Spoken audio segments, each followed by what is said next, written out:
You can see our newly renovated old team meeting room.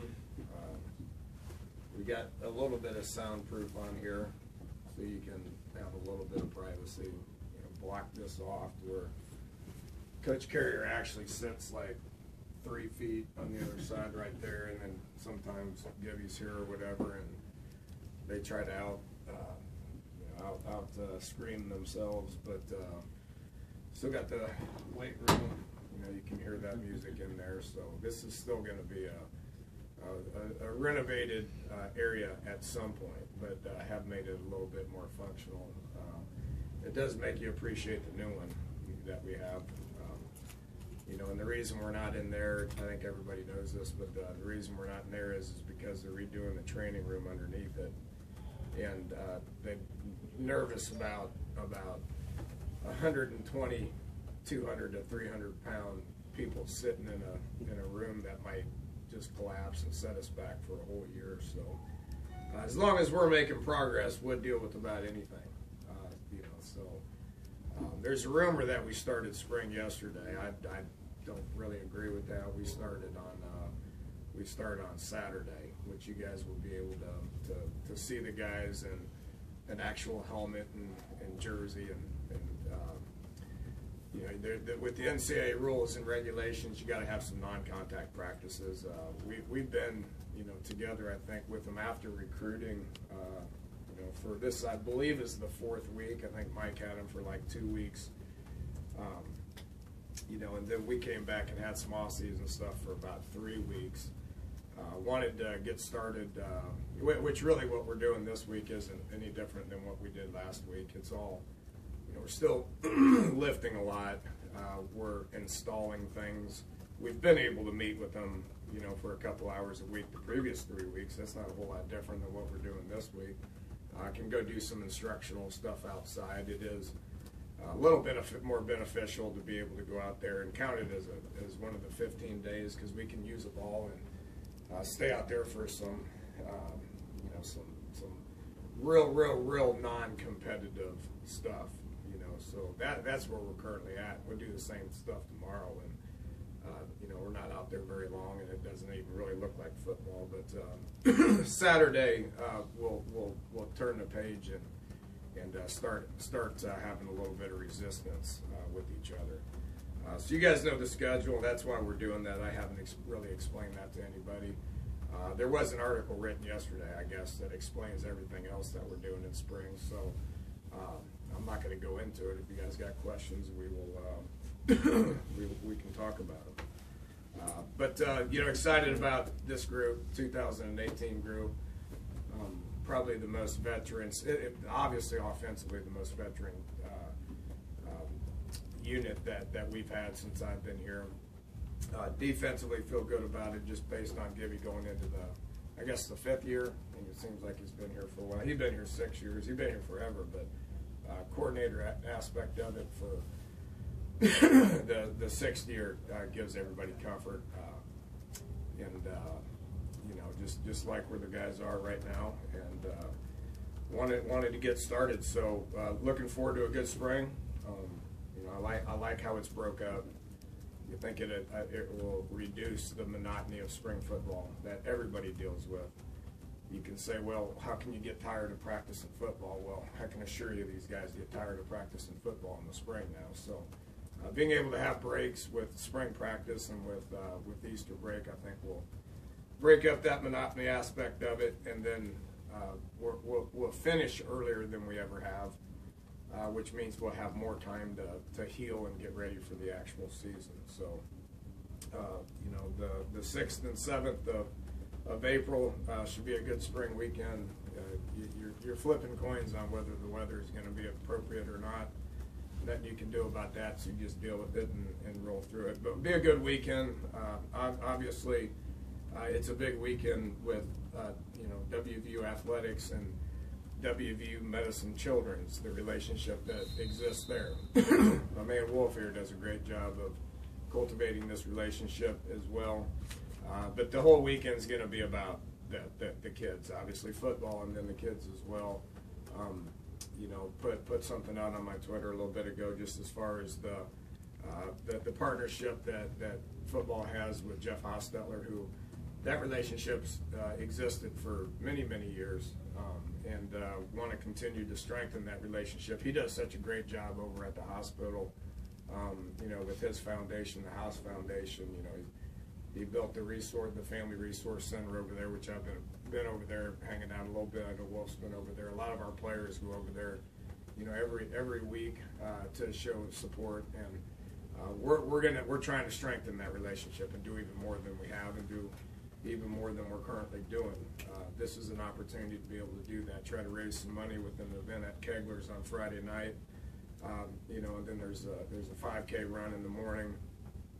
We're going to do my walk. I'm old and broke down and stressed out, so I go on 2.5 mile walks all the time, and so, you know, people are going to be able to do that, and obviously just raise money for the House Foundation to be able to do things for the hospital over there. So that's awesome. Then and then just like we have every single year, the $10 ticket price to get into the game, that's going straight to WVU Medicine Children's as well. So we're excited about that weekend to wrap up spring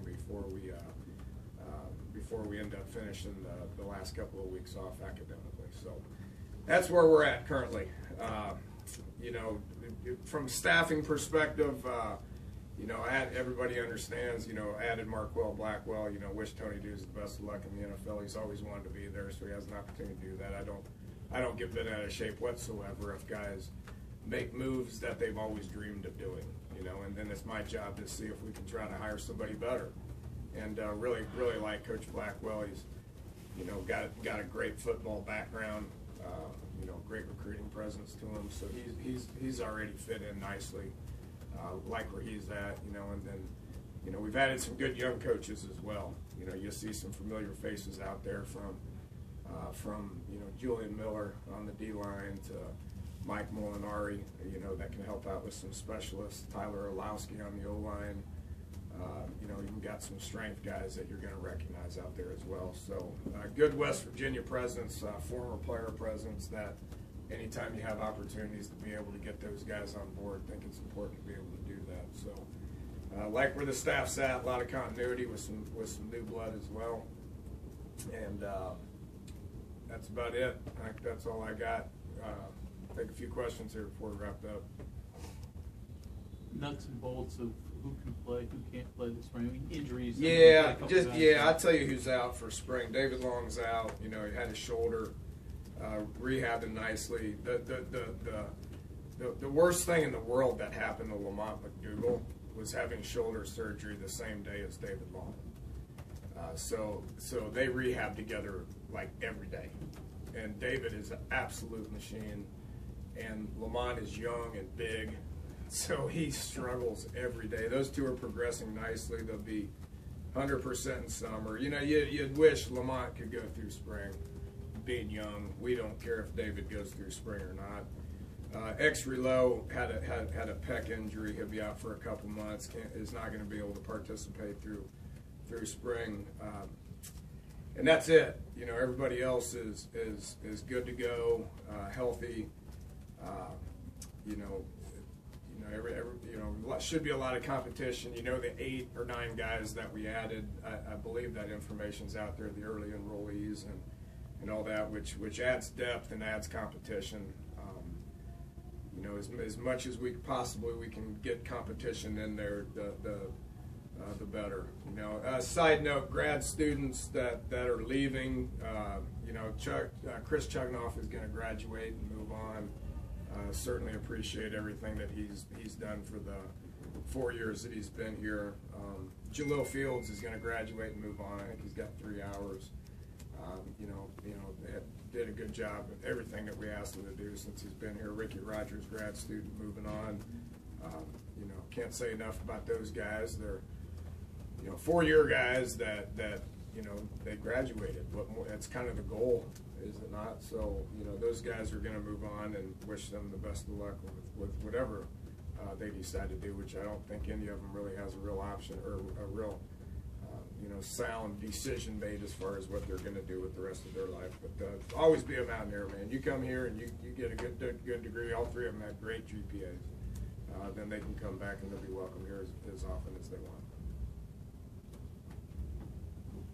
How's Will been doing since his? Good. Yeah, he kind of played a little soft toss in the bowl game, out there. But he took the month of January and they started throwing with him. It was interesting in talking to the doctors and all that. I mean, you say, well, he's good, he can grip a ball, so just go ahead and start ripping it. But if you don't use these muscles up here for about 6 months, then you need to be smart, because if you get out there and start ripping it around without these muscles developing, then you can do some real long-term damage. So they put him on a pitch count in January, which cranked up. And by the time we got here, after recruiting in February, he's been 100% full go. Looks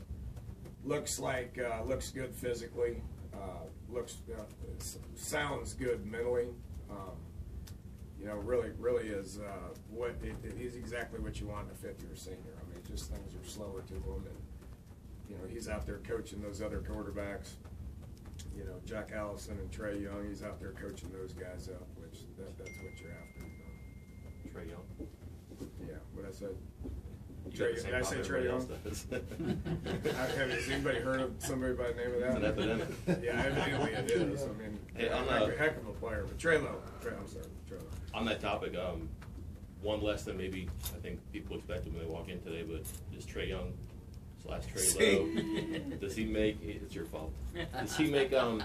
Does he factor in? Is he still playing outfield? He is. He is. We got to remind Maisie who pays the bills. He traveled with. If he ain't got anything going on about it, he can go practice as much as he wants to. That's fine with me. I mean, he's done it his whole life. He's been a multi-sport star. He's a coach's kid. He's smart. He's got great presence to him. He's mature. He traveled with them to Myrtle last weekend, and they played 4 games, I believe. And he didn't play, so I think he's a developmental guy for them too. Mm-hmm. So but the way that works, if we got practice this weekend, then he's probably going to be here practicing this weekend. If they're going to use him in a game, then I may let him skip practice in order for them to be able to play him in a game. And I've talked to Randy about this, but he's pretty important to what our future is here. So there is an expectation of him being able to, and he does. He sits in all the meetings, and he's got a great attitude. He's exactly what you want in a kid that really actually should be in high school. Then did you have with Jalil out and Lamont gone or hurt? Do you have enough defensive linemen to get through spring? We're thin, and we're not in the best position there. We feel good about Zeke Rose. He's taken on a huge leadership role. Had a great year. He just kept getting better and better and better. And Reese, Donahue. I mean, those guys are real solid. They give us a good base, right there. But Darius Stills is playing nose now. He's got a nose tackle body. And then Brennan Thrift is the guy that's thick that we're putting in there as well. But we're thin. You got Stone Wolfley and Jeff Pooler, who are younger guys who are at that point where they need to start contributing a little bit more than they have. Other than that, we're looking for freshmen to come in and play, and we're probably still beating down the bushes out there for some transfer guys that might be able to come in and play as well. It's a concern right now. We're out there looking to see if we can fix it. Overall goals you want to accomplish this spring for the team, and also part 2, what you want to instill or install in this team through spring practice. Oh, just competition more than anything. I mean, there's all kinds of things that we'll talk about over the next 15 days, from the list that I have is too long to get into, but just, looking back at what every year is different. I mean, I sit in front of them and I say, look, guys, in 2017, we turned the ball over more than anybody in the Big 12. You think I'm probably going to say it to them? Yeah, I am. Okay, and we'll focus hard and we'll do different things to be able to emphasize, not turning the ball over, so to speak. There's been, in years past, we've had less fumbles than anybody in the Big 12. We've thrown less interceptions than anybody in the Big 12. I don't think it's anything that we're doing from a practice point of view or an emphasis point of view. It's just, you look back at what you did and talk about how you're going to get better. With that said, this 2018 is a different team than 2017. And we got to understand that. We got to really just sit there and practice and identify our guys and identify the position battles and figure out, who this team is and who's going to start before we figuring out what kind of team this is and what kind of goals we need to set. But when you went back and looked at self-scouting yourself, was there anything that you did that you were like, well, we did this better than we thought we did? We improved our scoring. We finished drives better with touchdowns. I think we're about 68%, which was higher than it's been here in the past. Last couple of years, and you guys, we've had multiple conversations about this. We need to score a little bit more. We got to finish drives with touchdowns better. We did that pretty good last year. I think the Will Greer-David Sills connection had something to do with that. On the flip side, we've been pretty good at preventing touchdowns, drives ending with touchdowns. Well, we weren't very good with that last year, So that's one example. And again, there ain't enough time in this to be able to say we got to improve on this. Our punt coverage has been pretty good the last couple of years. It wasn't very good last year, and Billy had something to do with that. Our personnel had something to do with that. We just we didn't do a very good job. Got to improve on that. Punt return was not just great. I mean, you look at it, and I don't measure punt return with how many yards per return we have.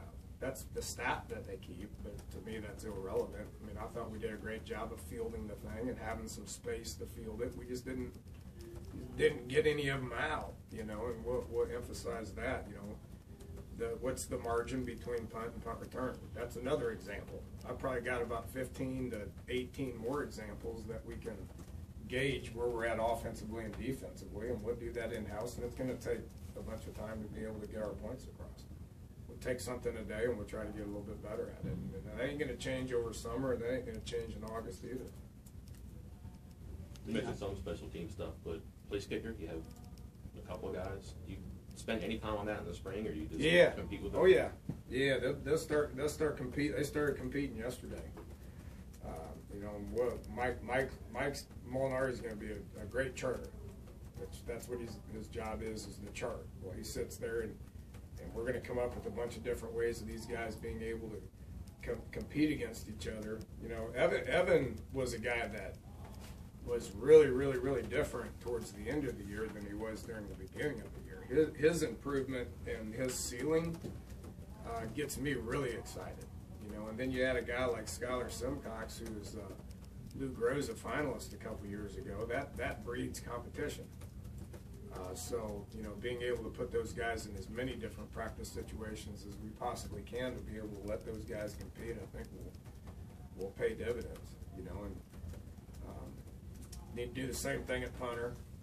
We've got the same thing going on at long snapper, and over the course of time, we'll figure out who gives us the best chance to win and what their roles and what their jobs exactly are. Don't know right now. Your use of tight end, a little change, a big change moving forward? It'd be a big change moving forward. The couple bodies. Wesco's a different body than Eli. Mm-hmm. So we'll be able to do different things. And then Giovanni Haskins is a different body than what we've had here since I've been here. And then we've got a couple that we recruited that are coming in as well. So I think and we're still playing with stuff. So what the end result is, I don't know, but it's pretty exciting to be able to mess around with that stuff. That's for sure. Dana, did you add anybody on scholarship this year? Not yet. We will have room to add a couple. And what about I the could Allison probably kid? tell you who they are, and I think I'd probably end up being right, but I'd rather let those guys compete hard in spring and summer before we technically can put them on. We can't put them on right now without triggering initials and all that, which we can't do. But it'll happen probably sometime this summer. Okay. The Allison kid, how does he look? Jack, good, tall, spins it around pretty good. Is still young, hadn't played a lot. You know, did a good job on scout team for us all year. Gives us a good another option at quarterback. I will say this. I figured out if you don't want short quarterbacks, don't recruit short quarterbacks. Not to say I don't. You know, they've had some great shorter quarterbacks out there, and that's been excellent. But those three look different than what we've had. What are you expecting from your running game? You get a little bit different. An improvement, yeah. I don't know if we're going to have a feature 1,000-yard guy. That'll work itself out. But you know, the three we got back there now with Kennedy and Martell and Sink, those guys look pretty good to me, and it's going to be fun to watch those guys compete. You know, the run game probably is a little bit more. It has a little bit more to do with what those guys up front are doing, how they're targeted, and how much mass